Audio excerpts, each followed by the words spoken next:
Bonjour à tous, voilà une petite vidéo qui vous explique comment télécharger et installer le logiciel Processing sur votre ordinateur.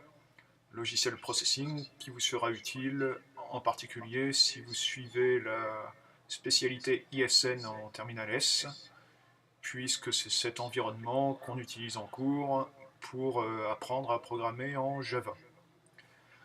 La première chose à faire, donc, c'est de lancer votre navigateur favori. Bon, ici j'ai lancé Safari, mais ça marche avec n'importe quel navigateur, bien sûr, pour trouver le site officiel de Processing.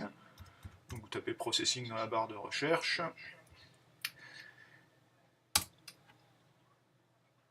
Et le premier site indiqué par Google est bien le site officiel de Processing, processing.org. Il vous suffit de cliquer dessus pour le visiter. Ensuite, pour télécharger le programme lui-même, sur le site, il faut aller dans la rubrique Download. Alors là, on vous propose de faire une donation pour aider au développement du programme. C'est une option qui n'a rien d'obligatoire, mais rien ne vous empêche de donner si vous en avez envie. Moi, je suis radin, donc je clique sur No Donation, et ensuite sur Download. Ici, je suis sur Macintosh, donc moi je vais cliquer sur macOS 10 pour télécharger la version Macintosh. Voilà, le téléchargement a démarré. Pour ceux qui ne sont pas sur Macintosh, il existe des versions de processing pour Windows et pour Linux. Alors pour Windows, il faut que vous sachiez si vous avez une configuration en 32 bits ou en 64 bits. Si vous avez un doute, vérifiez dans les indications qui sont apportées sur votre machine. Pour Linux, même chose, il y a deux versions, une 32 bits, une 64 bits. Mais si vous êtes sur Linux, a priori, vous y connaissez déjà un petit peu en informatique, et je suis certain que vous connaissez votre machine. Voilà. Alors, je vous conseille aussi de télécharger en priorité les versions qui sont dites stables. Ici, au moment où je télécharge, il s'agit de la version 2.2.1 du 19 mai 2014. Puisque le site propose aussi des versions pré-release. Alors, c'est des versions qui ne sont pas finalisées, qui sont en cours de développement et qui peuvent souffrir encore de nombreux bugs. Donc, déconseillé pour les gens qui ne s'y connaissent pas trop. D'accord ? Par contre, si vous êtes un peu aventureux, vous pouvez essayer. Donc ici, la version 2.2.1 va se télécharger. Alors en attendant que le téléchargement soit terminé, vous pouvez faire un petit tour sur le site de Processing, sur lequel vous allez trouver pas mal de choses qui peuvent être intéressantes.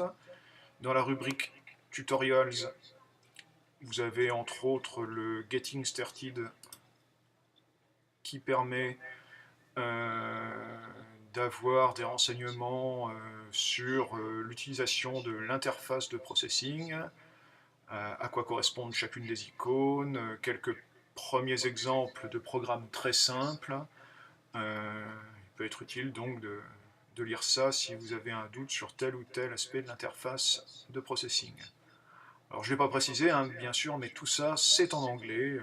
Quand on fait de l'informatique, il est pratiquement impossible de se passer de l'anglais. Il va falloir vous faire une raison si vous n'êtes pas très à l'aise avec cette langue. Il faudra forcément progresser.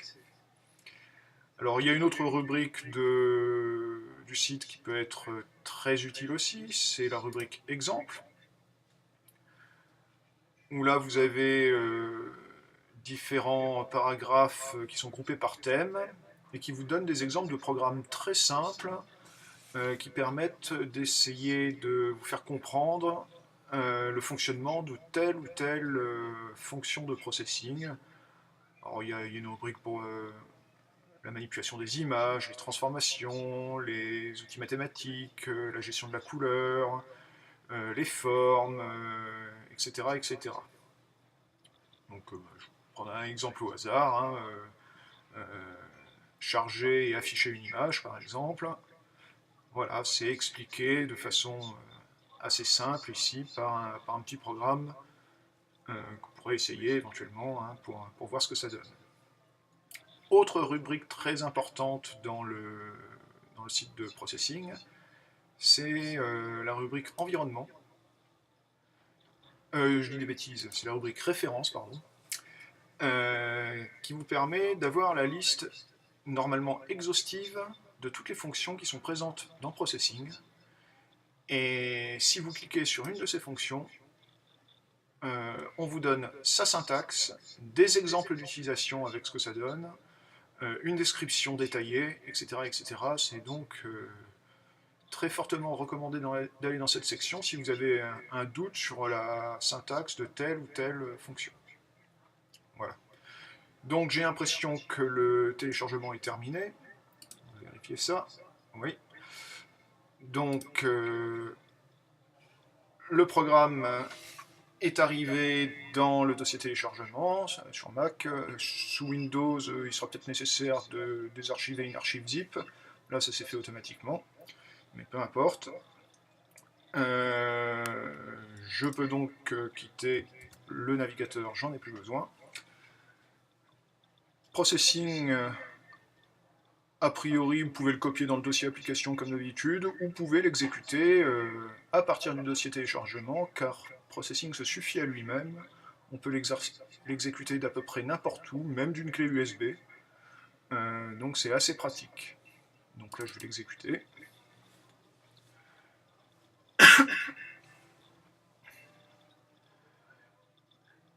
Au bout de quelques secondes, vous devez avoir une interface qui apparaît. Il ne devrait pas tarder. Voilà. Donc on a bien Processing version 2.2.1 en mode Java. Il ne vous reste plus qu'à taper votre première ligne de code et admirer le résultat. J'espère que tout fonctionnera pour vous. Voilà, c'est tout pour aujourd'hui.